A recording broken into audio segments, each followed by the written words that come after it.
Misteri Pulau Tanpa Nama. Empat sahabat kuliah Bima, Lala, Yuda, dan Rani memutuskan berlibur dengan menyewa kapal kecil untuk berlayar di laut lepas. Awalnya semua berjalan menyenangkan.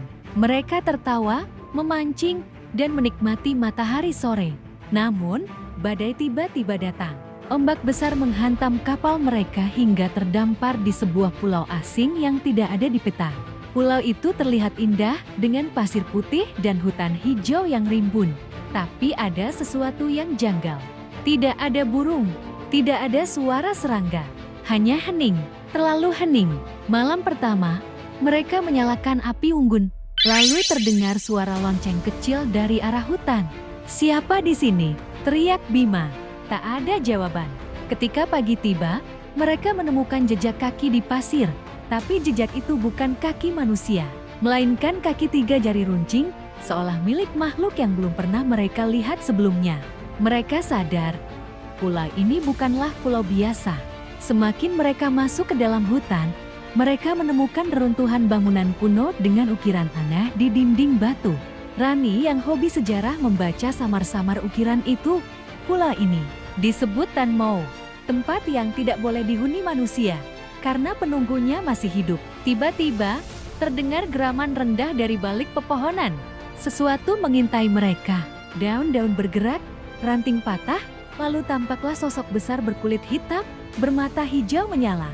"Lari!" teriak Yuda. 4 sahabat itu pun berlari sekuat tenaga. Sementara suara langkah makhluk itu menggetarkan tanah di belakang mereka. Dan di saat itulah mereka sadar.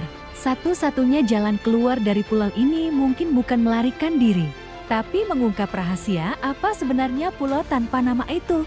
4 sahabat itu akhirnya berhenti berlari ketika sampai di sebuah gua besar di tepi tebing.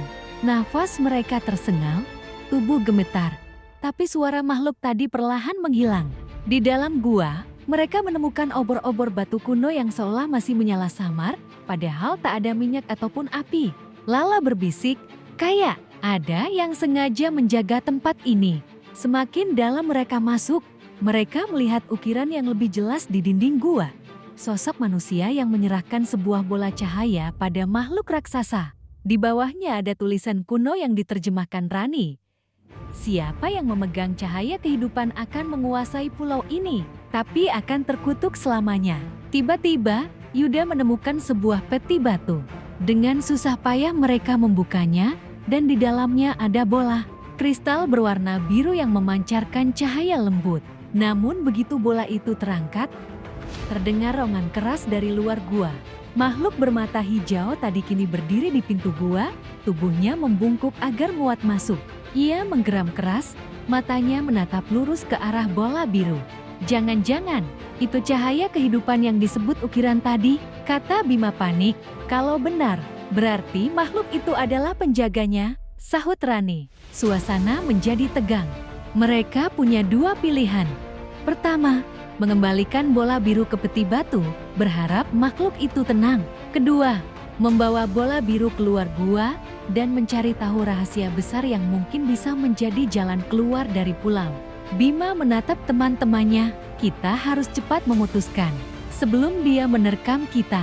"Oke, aku lanjutkan." Dengan jalur mereka membawa bola biru keluar gua lebih menegangkan dan membuka rahasia besar. Tinggi Bima menggenggam bola biru itu erat. "Kalau ini rahasia pulau, mungkin ini juga kunci keluar dari sini. Kita harus bawa." "Bima, kau gila? Makhluk itu jelas-jelas menginginkannya kembali," teriak Lala. Tapi sudah terlambat. Makhluk bermata hijau meraung dan masuk ke dalam gua. Tubuhnya memenuhi ruang sempit. Batu-batu berguncang, pasir jatuh dari langit-langit. "Cepat lari!" Yuda menarik mereka keluar lewat lorong kecil di sisi gua.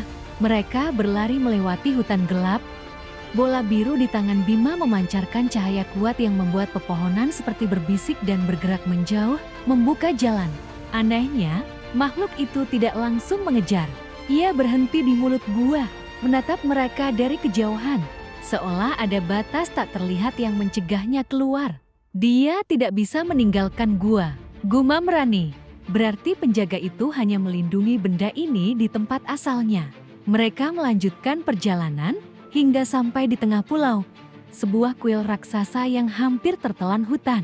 Tangga batu menjulang tinggi, menuju pintu berukir simbol sama dengan bola biru. Saat mereka mendekat, bola biru bergetar seolah memberi sinyal. "Kurasa, ini tempatnya," kata Bima pelan. Mereka menaiki tangga. Namun, saat pintu kuil terbuka, mereka dikejutkan oleh sesuatu yang tak pernah mereka duga. Di dalam kuil, ada artefak berbentuk lingkaran logam besar mirip gerbang. Ukirannya bercahaya biru, sama dengan bola. Ini bukan sekadar pulau biasa," kata Rani. Matanya melebar. "Ini semacam gerbang, mungkin ke dunia lain."